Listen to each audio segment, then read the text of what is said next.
Le successeur de Corneille Nangaa est connu, il s'appelle Denis Kedima. Des cris, des projectiles, par moments des biceps n'ont pas empêché l'entérinement des membres de la Commission électorale nationale indépendante par l'Assemblée nationale. 12 membres de la CENI sur 15 ont été entérinés. Et puis nous irons en Ituri où 5 officiers des FARDC viennent d'être radiés complètement de l'armée. Ils sont condamnés pour détournement de fonds destinés aux militaires engagés au front. L'actualité, c'est aussi la rentrée judiciaire à la Cour constitutionnelle. L'ouverture a eu lieu ce samedi au Palais du Peuple. Le président Dieudonné Kelouba a évoqué l'apport qualitatif de la Cour dans le règlement juridictionnel. Voilà pour les titres.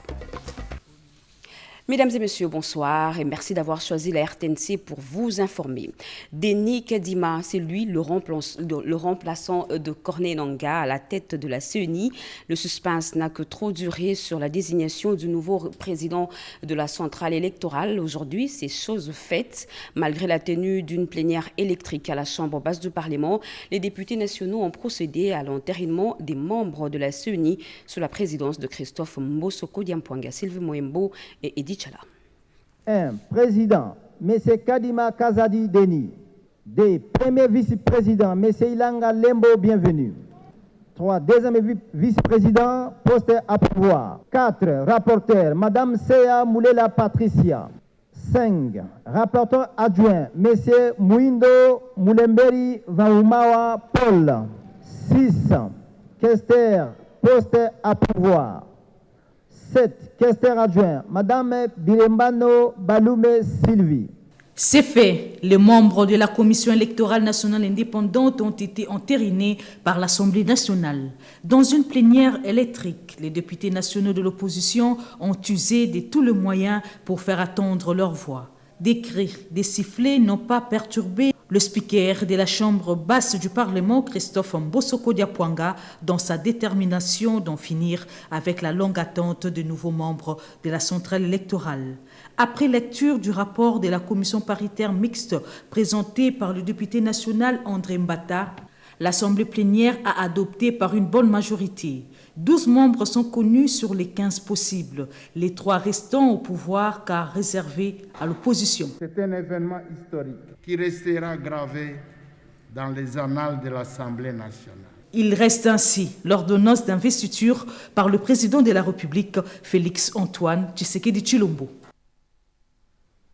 Vous le savez, la 24e réunion du Conseil des ministres a vécu hier vendredi. Elle a été présidée par le chef de l'État Félix-Antoine Tshisekedi Tshilombo. La communication du président de la République, l'un des 5 points évoqués au cours de cette réunion du gouvernement. Suivez plutôt cet extrait du compte-rendu de porte-parole Patrick Mouyaya. La communication du président de la République a porté sur 3 points principaux, à savoir les retombées de la visite diplomatique qu'il a effectuée aux Émirats arabes unis. Le président de la République a fait part au Conseil de son récent séjour de travail aux Émirats arabes unis. En ce qui concerne les retombées, il a mis en exergue l'obtention d'un investissement à hauteur d'1 milliard de dollars américains avec la possibilité d'octroi d'1 milliard de dollars supplémentaires. Il a aussi évoqué des accords notamment sur la protection des investissements, la non-double imposition, la protection mutuelle des investissements, le tarif douanier et une assistance administrative en matière de douane. À cela s'ajoute la signature de la lettre d'intention avec le gouvernement sur la mise en place d'un comité conjoint de coopération et une autre signée entre la Fédération des entreprises du Congo FEC et la Chambre de commerce des Émirats arabes unis sur l'intensification des investissements et des opportunités d'affaires. Deuxième point de la communication du président de la République, relatif à l'exécution du contrat sino-congolais et à sa poursuite. Au regard du rapport fait par le ministre en charge des infrastructures et travaux publics et celle de mines sur l'état des lieux d'exécution du contrat sino-congolais, le président de la République a informé le Conseil que les ministères concernés examinent en étroite collaboration avec son cabinet les propositions formulées pour la suite de ces programmes et qui porte notamment sur la relance des grands travaux de reconstruction nationale en priorisant les infrastructures structurantes, cela en vue de favoriser l'éclosion d'activités socio-économiques porteuses des développements, mais également d'appuyer éventuellement le programme des développements de 145 territoires lancé par le Premier ministre il y a quelques jours. Le Palais du Peuple a servi de cadre ce samedi à l'ouverture de l'année judiciaire 2021-2022 à la Cour constitutionnelle. Le président de cette Cour, Dieudonné Kalouba, a dressé à cette occasion un tableau reluisant sur 1745 affaires inscrites en matière de contrôle de constitutionnalité, d'interprétation et d'appréciation à la conformité à la Constitution. 1482 décisions ont été prononcées, une cérémonie solennelle à laquelle a pris par le Premier ministre Jean-Michel Samaloukonde. Pati Tondouangou. Installée depuis le 4 avril 2015, la Cour constitutionnelle a organisé sa toute première audience solennelle de la rentrée judiciaire 2021-2022, c'est samedi 16 octobre 2021, en présence du Premier ministre Jean-Michel Samaloukonde Kyenge, représentant personnel du chef de l'État Félix-Antoine Tshisekedi Tshilombo, magistrat suprême. La cloche sonne, la composition de la Cour fait son entrée et les greffiers lit l'extrait de rôle. Et la parole est donnée au bâtonnier Matadi Wamba qui fait un discours axé sur la force du droit. Il évoque la loi portant code de la famille pour démontrer que la loi est bancale et hypocrite. Il faut l'actualiser. Et le public attend de gouvernants du concret, comme cette visite au Kwango, ma province, par monsieur le Premier ministre, pour annoncer depuis Kenge, ma circonscription électorale, divers travaux à impact visible à travers tous les pays. C'est ça que le commun des mortels attend des gouvernants. Dans sa mercuriale, le procureur général près la Cour constitutionnelle s'est apaisanti sur l'étendue des pouvoirs du ministère public face aux immunités parlementaires. S'inspirant du droit comparé, Jean-Paul Mokolo Kolecha relève le fait que l'immunité n'a pas comme finalité de placer les parlementaires au-dessus du droit et consacre l'impunité. Il faut juste trouver l'équilibre entre l'honorabilité de la fonction et les besoins d'une égalité de la justice pour tous. Le président de la Cour constitutionnelle, Dieudonné Kalouba, s'est focalisé sur les thèmes, les grandes tendances des jurisprudences de la Cour constitutionnelle. En 6 points, le président des CA a remonté les 6 ans judiciaires de la Cour constitutionnelle et a salué le travail abattu par sa Cour. Que tout comme le Parlement incarne le gouvernement représentatif, la Cour constitutionnelle est la pierre angulaire de cet édifice qu'est la démocratie constitutionnelle. Les recours sans cesse croissants à la justice constitutionnelle s'expliquent par la force morale acquise par celle-ci dans l'esprit des citoyens, qui croient en la capacité de la Cour à garantir la jouissance des libertés et des droits fondamentaux au travers du respect de la Constitution. Votre présence, Monsieur le Premier ministre, en ces lieux témoigne à suffisance de l'importance que les chefs de l'État attachent à la justice dans notre pays et à ses institutions, en particulier la Cour constitutionnelle. Après cette conclusion, l'année judiciaire 2021-2022 de la Cour constitutionnelle a été déclarée ouverte. Des officiers supérieurs des FARDC, 5 au total, ont été chassés de l'armée. Ils sont accusés de détournement de fonds des militaires engagés au front. La justice les a condamnés à des peines allant jusqu'à 12 mois de prison ferme. Oscar Malkaïj et Yolande Voka. Les forces armées de la République n'ont plus besoin de détourneurs de fonds destinés à l'état de siège. 5 officiers supérieurs de FARDC poursuivis pour détournement de fonds destinés aux militaires engagés sur la ligne de front ont été radiés de l'armée et condamnés par la justice militaire. Ordonne que le prévenu Landou, Kombo, Kassongo et Sadi restituent une seule $30 000 et $29 000 équivalent en francs congolais, ainsi que les sommes de 180 000 francs et 200 000 francs chacun. Ordonne aussi que le prévenu Sadiq restitue la somme de $42 000 détournée par lui seul. Ordonne également que le prévenu Ngandede Bruno restitue la somme de 28 millions de francs congolais sur un montant de 40 millions reçus par lui. Dit que chacun des prévenus paiera 300 000 francs congolais de frais d'instance, payables dans un délai de 8 jours, confirment leur détention. Des autres colonels, Loré Zéoula et Zama Mambuka, ont écopé d'une année de prison et sont soumis de restituer la somme détournée. Pour le porte-parole des forces armées de la République en Ituri, le lieutenant Gilles Ngongo, ces verdicts constituent un signal fort. Ça, c'est le début et je pense que tout le monde doit avoir le patriotisme lorsqu'on porte cette tenue. Et nous lançons un message au nom du gouvernement militaire ici en Ituri. L'état de siège veut recadrer, refonder l'Ituri et ses animateurs dans la gestion des derniers publics. Ces poursuites interviennent quelques semaines après la visite de travail de l'inspecteur général des forces armées de la République, le général d'armée Amessi Kumba, dit Tango Fort, dans cette partie de la République.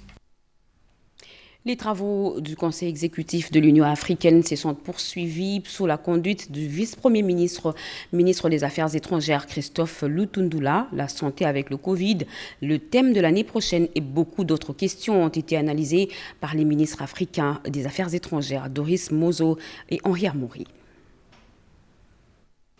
Les travaux de la 39e session se sont poursuivis à huis clos. L'Assemblée plénière sous la direction du président exécutif de l'Union, Christophe Lutundula Pala, a examiné un à un le point inscrit au programme. S'agissant de la pandémie de Covid-19, la majorité a pensé qu'il est temps que l'Afrique joue un rôle scientifique, coaliser les efforts pour combattre ces fléaux. Tous ont porté leur soutien à l'opérationnalisation du Centre africain de contrôle et de prévention des maladies, CDC en sigle, aux fins de produire les vaccins en Afrique. En ce qui concerne le thème de l'année 2022, le ministre présent dans la salle ont tous voté et choisi le thème « Renforcer la résilience en matière de la nutrition et la sécurité alimentaire ». Il est à noter que tous les points en examen au cours de cette session sont les fruits du travail déjà préparé en avant par le COREP, le comité de représentants permanents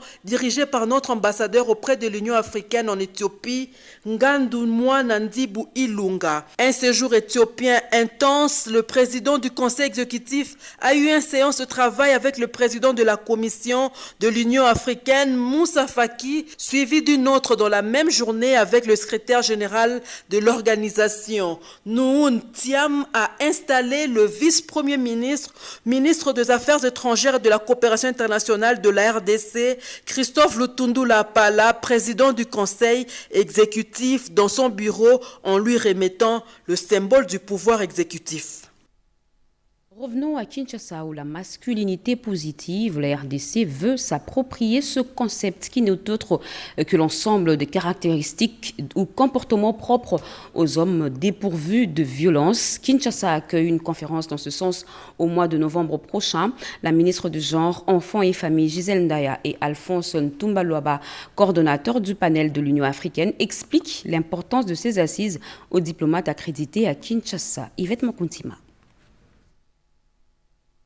En prélude de la conférence sur la masculinité positive qui va s'ouvrir à Kinshasa le 25 novembre prochain, les diplomates africains en poste à Kinshasa ont été fixés sur les enjeux de ces grands rendez-vous. La ministre du Genre, Enfants et Familles, Gisèle Ndaya Luseba, devant ses hôtes, a décliné les grandes lignes des objectifs poursuivis par cette conférence qui consiste à susciter l'engagement des décideurs politiques dans une large mesure et accélérer la prévention ainsi que l'éradication des violences sexuelles basées sur le genre en Afrique. Le tout dans l'attente de la mise en place d'un canal d'échange permanent d'informations entre les missions diplomatiques et les autres partenaires, a-t-elle souligné. Nous nous approprions de cette idée pour sensibiliser d'abord les diplomates afin qu'ils puissent relayer l'information encore une fois auprès de leur chef d'État que le 25, il y aura une grande conférence. Il y a ceux-là qui seront en présentiel et d'autres qui vont suivre une vidéoconférence. Les liens existants entre la conférence sur la masculinité positive et la vision stratégique du chef de l'État pour sa mandature à la tête de l'Union africaine a été expliqué à l'assistance par le coordonnateur du panel de l'Union africaine, le professeur Ntumba-Luaba. Pour sa part, le vice-ministre des Affaires étrangères, Sami Adoubango, a félicité le chef de l'État, Félix-Antoine Tshisekedi Tshilombo, qui tient à ce que la femme soit autonome économiquement dans tous les domaines de la vie.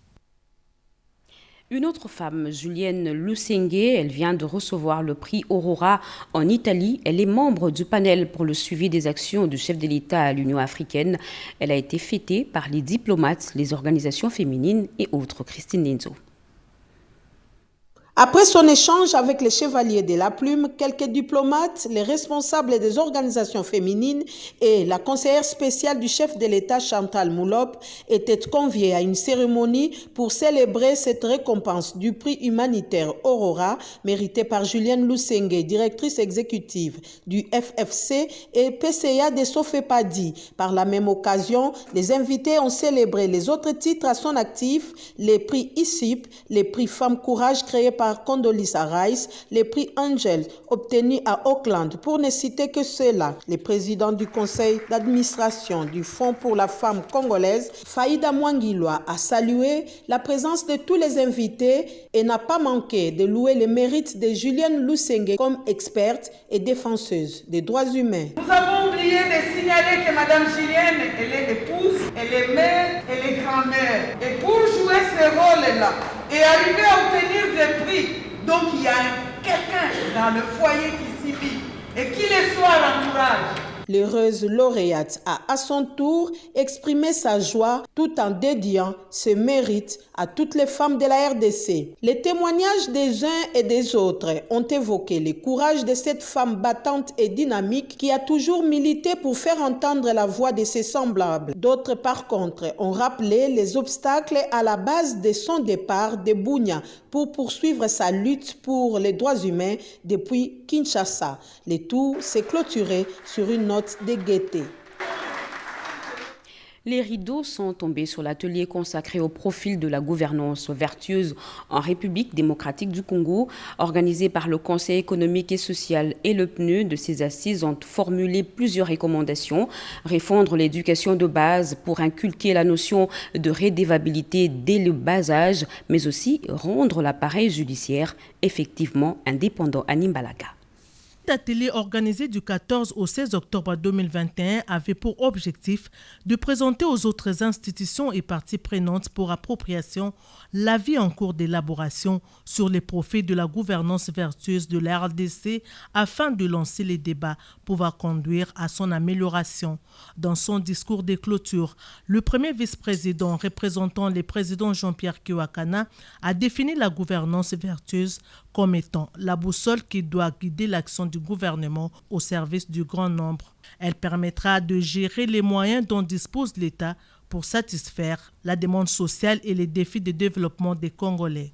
Les différents diagnostics ainsi que les recommandations qui s'ensuivent vont nous permettre d'étoffer les recommandations qui vont sans nul doute améliorer cet avis, qui sera ensuite validé par le comité de pilotage interinstitutionnel et remis officiellement au président de la République, chef de l'État. Parmi ces recommandations, rendre l'appareil judiciaire effectivement et totalement indépendant. Le Conseil économique et social et le PNUD proposent la nécessité de la mise en place de l'Observatoire de bonne gouvernance qui constituera les cadres susceptibles de guider la marche du pays vers une gestion responsable. Au cours de cette cérémonie, plusieurs préconisations ont été formulées par les parties prenantes dans le souci d'améliorer cet avis. Dans la province de la Mongala, le gouvernement de la République a rendu un hommage aux victimes du naufrage sur le fleuve Congo à Bumba. Le vice-premier ministre de la fonction publique et le ministre des Affaires sociales ont déposé une gerbe de fleurs sur la tombe des victimes. Malumbela. Concerné par la disparition des Congolais lors du naufrage survenu au village Ngengele à Bumba, le chef du gouvernement de la République a dépêché quelques ministres de la province de la Mongala sur place Ces derniers ont eu d'abord une réunion stratégique félicitant les humanitaires et les jeunes volontaires pour leur bravoure et abnégation lors de ces drames qui a coûté la mort à 74 personnes. Malgré la putréfaction, ces humanitaires de la Croix-Rouge et autres volontaires ont repêché les corps sans vie et les ont enterrés en toute dignité. Le ministre des Affaires sociales, Modeste Mutinga, leur a exprimé la reconnaissance du gouvernement pour cet acte d'amour et de générosité envers les victimes. Il a également promis aux familles qui ont perdu le leur qu'elles seront indemnisées par le gouvernement. Les membres de cette délégation, composés respectivement du vice-premier ministre de la fonction publique Jean-Pierre Liaou et la vice-ministre du budget Élisée Bakumonia et celui, bien entendu, des affaires sociales et actions humanitaires Modeste Mutinga, sont allés s'incliner devant les tombes des personnes décédées. Profitant de son séjour dans cette province de la Mongala à Bumba, le ministre Modeste Mutinga a pris la température du fonctionnement de l'administration provinciale. Pour ce faire, il a eu un échange avec les agents et cadres des actions humanitaires et des affaires sociales. Face aux multiples problèmes qui entravent la bonne marche de cette administration, il a promis d'apporter des solutions. Modeste Mutinga a remis 2 motos aux 2 chefs de division pour faciliter leur mobilité. Le 16 octobre de chaque année, le monde entier célèbre la journée de l'alimentation, date d'anniversaire de la création de la FAO. Agir pour l'avenir, améliorer la production, la nutrition, l'environnement et les conditions de vie, c'est le thème choisi cette année. Le Jardin botanique de Kinshasa a offert le cadre pour cette cérémonie présidée par le ministre de l'Agriculture, Désiré Nzinga, en présence de représentants de la FAO, Blandine Wavingana. 111 millions de personnes souffrent de la faim au monde et 45% des décès d'enfants de moins de 5 ans sont liés à la malnutrition selon l'ONG internationale Vision du Monde. La FAO commémore le 16 octobre de chaque année la journée mondiale de l'alimentation car cette date coïncide avec sa création. Le thème exploité cette année est « Agir pour l'avenir, améliorer la production, la nutrition, l'environnement et les conditions de vie ». Il est question de renforcer la sensibilisation et promouvoir l'action en faveur de personnes souffrant de la faim dans le monde. Un seul message de la FAO, il faut changer la manière dont nous cultivons et consommons. Chacun d'entre nous peut contribuer à sauvegarder l'avenir de notre alimentation. Commencez dès maintenant, manger local, saisonnier et manger durable. Nos actions sont notre avenir. Dans son mot, le ministre de l'Agriculture, Désiré Nzinga, a relevé que l'insécurité alimentaire reste d'actualité dans notre pays. 2 jalons importants ont été posés pour contribuer de manière significative à la matérialisation de cette louable vision. La proclamation de l'état de siège à l'est de la République afin d'y assurer la sécurité, condition sine qua non pour la relance et le développement de toute activité. Remise des semences et intrants agricoles aux différentes associations œuvrant dans ces secteurs a sanctionné cette cérémonie. Élu membre du conseil d'administration de l'agence universitaire francophone, le professeur ordinaire Gilbert Kishiba, recteur de l'université de Lubumbashi, a remercié en visioconférence les membres de l'AIF Afrique centrale des Grands Lacs, Oscar Balkaïch. Recteur de l'université de Lubumbashi et membre du conseil d'administration de l'agence universitaire francophone a restitué ce jeudi 14 octobre 2021 les conclusions de l'Assemblée générale de l'AEF tenue en septembre à Bucarest. La première partie de cette activité s'est déroulée au campus numérique de Lubumbashi. Introduit par Jenny Kabengi, les responsables de la CNF Lubumbashi, Gilbert Kishiba Fitoula a présenté au recteur de l'AEF, Slim Kalbous, à la directrice régionale et à ses pairs ses vifs remerciements. Nous osons nous acquitter en même temps d'une dette de gratitude envers tous ceux qui m'ont accordé leur suffrage lors de l'assemblée élective de l'AEF qui s'est tenue à Bucarest en Roumanie du 21 au 24 septembre 2021, consacrant ainsi mon entrée comme membre titulaire du conseil d'administration de l'AEF. Devant les membres du comité de gestion de l'UNILU, les chefs d'établissement de l'ESU, Espace Grand Katanga, les doyens des facultés et directeurs d'école, la deuxième partie a été consacrée à la présentation de l'agence universitaire francophone et à un exposé sur la francophonie scientifique, ainsi qu'à la restitution des assises de Bucarest. Le professeur Gilbert Kishiba a démontré aux participants les avantages et l'apport des universités congolaises via cette élection dans le conseil d'administration de l'AEF. La COP26, la République démocratique du Congo affûte ses armes pour une participation sans faille à ces assises qui se tiendront au mois de novembre prochain en Écosse. À Kinshasa, une table ronde nationale des multi-acteurs a fermé ses portes. Elle a été axée sur la foresterie.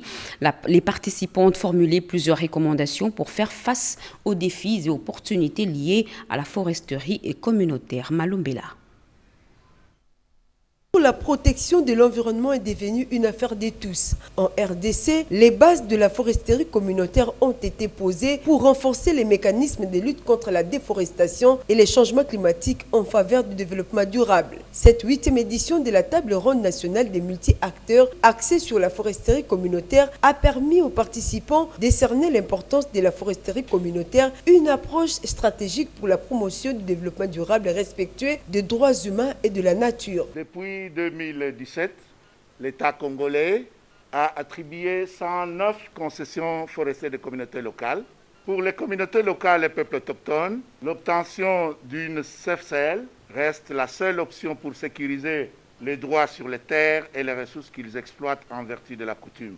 Ces travaux interviennent à quelques jours de la tenue de la COP26 en Grande-Bretagne. Occasion pour les diplomates britanniques en poste à Kinshasa, qui a appuyé ces assises d'affirmer que la RDC aura une position de premier plan dans les discussions. Le Royaume-Uni, en tant que président de la conférence des parties 26, COP26, qui prend lieu à Glasgow en novembre, nous prenons cette question très au sérieux. La question des peuples autochtones, des communautés locales et de la sécurité foncière est cruciale pour la réponse à la gestion durable à long terme et la protection des forêts. De ces travaux sont sorties des recommandations, notamment sur l'amélioration du code légal et réglementaire relatif à la foresterie communautaire, de la prise en compte des atouts du processus de la foresterie communautaire à la COP26, sur les climats en vue de mobiliser les ressources. Toutes les parties prenantes à cette table ronde ont confirmé leur volonté de soutenir l'essor de la foresterie communautaire, un mécanisme novateur. Le directeur des cabinets de la vice-premier ministre de l'Environnement a présidé la cérémonie de clôture des 10 travaux. Le ministre d'État, ministre de l'Aménagement du Territoire, Guy Luando Mboyo, a procédé au lancement de la campagne de vulgarisation de la politique nationale d'aménagement. C'était à l'amphithéâtre de l'hôtel du gouvernement Edichala.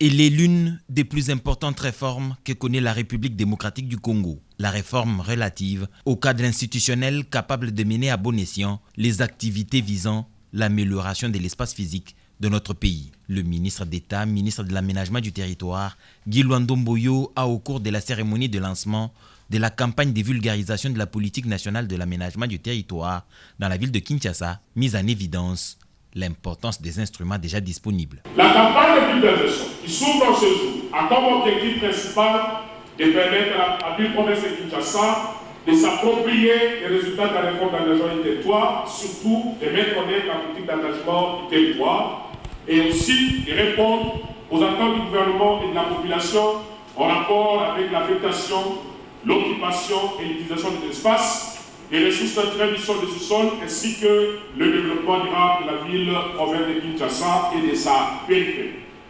Dans cette optique, un accent particulier sera mis sur la rénovation ou la modernisation de la partie ouest de la ville de Kinshasa, qui est saturée, ainsi que l'extension du côté est de la capitale avec le projet Kitoko, nouvelle ville globale et intelligente. La vulgarisation est le moyen par excellence pour que la population s'approprie les acquis des états généraux de l'aménagement du territoire, tenus récemment dans la ville de Kisangani dans la province de la Chopo.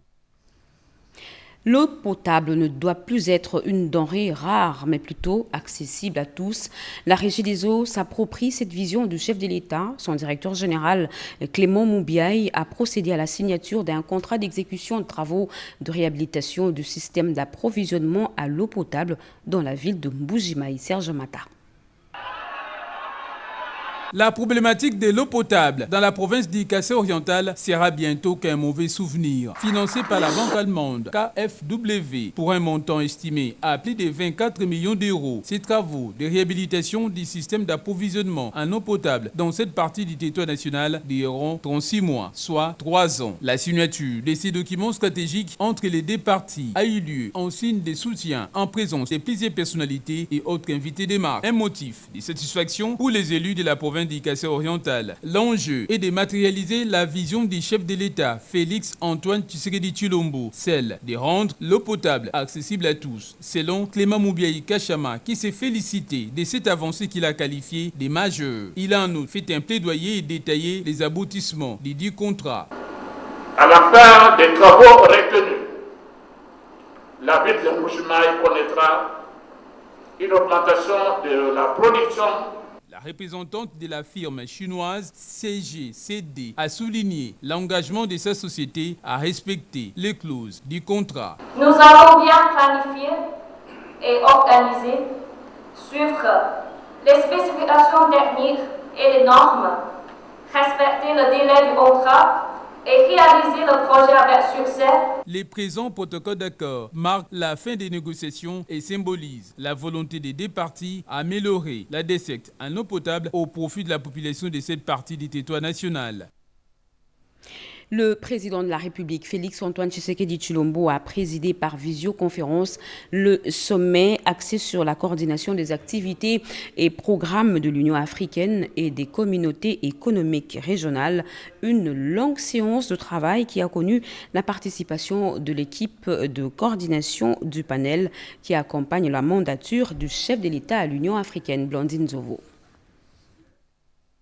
La coordination des activités et des programmes de l'Union africaine et des communautés économiques régionales, c'est le thème au centre de cette séance de travail marathon présidée par le chef de l'État Félix Antoine Tshisekedi Tshilombo dans sa casquette de président de l'Union africaine. Au cours de ce sommet, auquel a pris une part active l'équipe locale de coordination du panel d'accompagnement de la mandature du chef de l'État à l'Union africaine, il a été également question de présenter la situation de l'intégration économique régionale africaine et la question de la mise en œuvre technique de la ZLECAf, zone de libre-échange continentale africaine. Parmi ce qui reste à faire, les points marquants, c'est notamment la signature et la ratification pour ceux qui ne l'ont pas encore fait du protocole de la communauté économique africaine concernant la libre circulation des personnes, le droit d'établissement et le droit de résidence. Parce que la zone de libre-échange concerne essentiellement la libre circulation des biens. On a beaucoup insisté sur la contribution et la participation effective dans une approche inclusive des femmes et des jeunes dans la construction de l'intégration régionale africaine. D'une manière générale, on constate que dans l'état de lieu, qu'il y a eu des avancées, mais qui ont été un peu freinés par la zone de libre-échange et aussi par des phénomènes d'insécurité ci et là. Il faut souligner que ce sommet qui se tient par visioconférence intervient au lendemain de la clôture des travaux de la 39e session ordinaire du Conseil exécutif de l'Union africaine qui s'est tenue en mode présentiel au siège de l'organisation panafricaine. Commencé vers midi, ce sommet a pris fin tard dans la soirée. Il a connu notamment la participation des présidents et chefs d'État membres des communautés économiques et régionales africaines, du président de la Banque africaine de développement et de la secrétaire exécutive de la Commission économique des Nations Unies. La très distinguée première dame de la République démocratique du Congo était à la prière pour la nation organisée par l'église Fila de Limité. Pour la deuxième fois, Denis Nyakeru Tshisekedi a invité les femmes à plus d'engagement en faveur du pays. Edith Chala et Naïcha Kelamouila.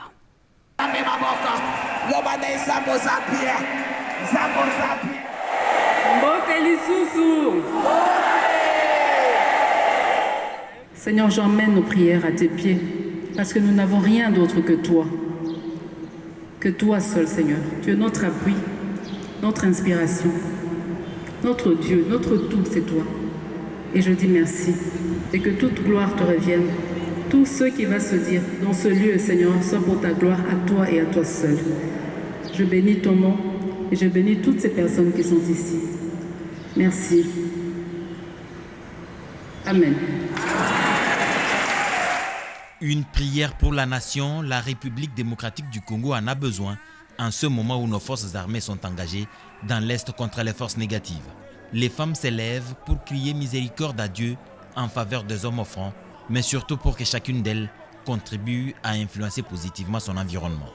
Parmi elles, la première dame de la République démocratique du Congo, Denise Nyakeru Tshisekedi, qui n'épargne aucun temps pour joindre ses prières à celles des autres. Pour la deuxième fois, elle est avec les femmes de Philadelphie, conduites par Viviane Dalou, dans le cadre de cette journée d'intercession. L'organisatrice croit en la force de la prière et salue la présence de la première dame. Une journée d'intersection parce que c'est vraiment important qu'on les fasse, parce que nous croyons à un Dieu qui exauce et Dieu attend de nous cela. Les femmes ont décidé d'inviter la première dame parce que nous croyons qu'elle aussi a besoin d'intercéder pour ce pays. Et elle a accepté notre invitation et nous glorifions Dieu pour cela. Chrétienne de confession, la première dame Denise Nyakeru Tshisekedi s'est appuyée sur les Saintes Écritures dans le livre d'Exode, chapitre 17, versets 8 à 11, pour rappeler aux femmes qui prier en faveur de la nation est un devoir pour une victoire certaine. Fin de ce journal, si vous nous avez pris en cours, voici le rappel du titre. Le successeur de Corneille Nangaa est connu, il s'appelle Denis Kedzima. Des cris, des projectiles, par moments les biceps n'ont pas empêché l'entérinement des membres de la Commission électorale nationale indépendante par l'Assemblée nationale. 12 membres de la CENI sur 15 ont été entérinés. Et puis nous étions en Ituri où 5 officiers des FARDC viennent d'être radiés complètement de l'armée. Ils sont condamnés pour détournement de fonds destinés aux militaires engagés au front. L'actualité, c'est aussi cette rentrée judiciaire à la Cour constitutionnelle. L'ouverture a eu lieu ce samedi au Palais du Peuple. Le président Dieudonné Kalouba a évoqué l'apport qualitatif de la Cour dans le règlement juridictionnel. Fin de ce journal. Mesdames et messieurs, merci de l'avoir suivi. Merci à vous qui nous suivez à Boma, dans le Congo central. Vous êtes sur la RTNC. L'actualité continue sur nos antennes. Retrouvez à 23h Serge Merlin-Mata. Demain 20h, Patrick Michel Moukoui. Très bonne suite de programme sur la chaîne nationale et excellent week-end à toutes et à tous. Au revoir.